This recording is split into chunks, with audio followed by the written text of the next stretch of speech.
for the schus of Yitzchak Chaim Shmuel ben Sheva Sarah, who is having some very complicated surgery this morning. He was in a bicycle accident, and he had two shoulders, I believe, broken, and the surgeon is coming in from Florida to do the surgery. So the mother told me that the reason why the surgeon is coming in from Florida is because it's a very complicated surgery that very, very seldom happens. So he wants to do the surgery. So therefore, he is coming in.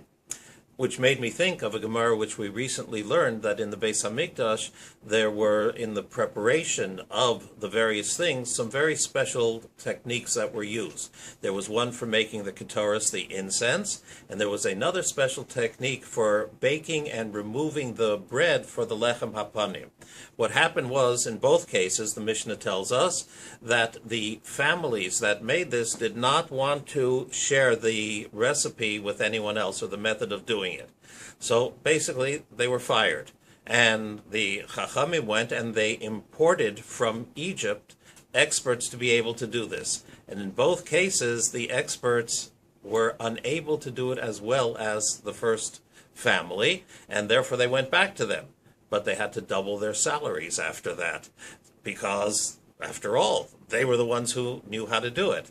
The question is asked in the Mesivta translation of the Gemara, explanation of the Gemara, is how were they allowed to live in Egypt? As we know, the Torah says that Lo Yoshev Derech Hazeh Od, you should not go back to Egypt. And of course the question is asked about many of the Gedolim, many of the great people who did live there, and also the very large Jewish communities that were there. They came from Alexandria in Egypt, that we know historically was one of the largest Jewish communities. And many answers are given as to how they were able to live there, to remain there. Among them are the answers that that which was forbidden is only in the cities which in the past had been the real cities of Egypt.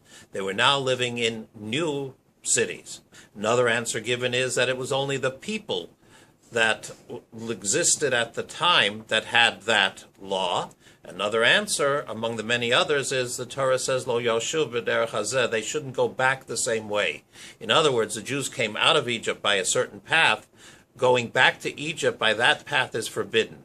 But if they would come in other methods, other ways, other directions, other roads, it would be permitted. And therefore, for example, the Rambam, who came to Egypt from Spain to North Africa, continuing throughout the countries till he came to Egypt, it was for him not forbidden, as for the other Jews and the large Jewish communities who existed even till most recent times there. Sometimes the question is better than the answer, though. A good day to all. Rabbi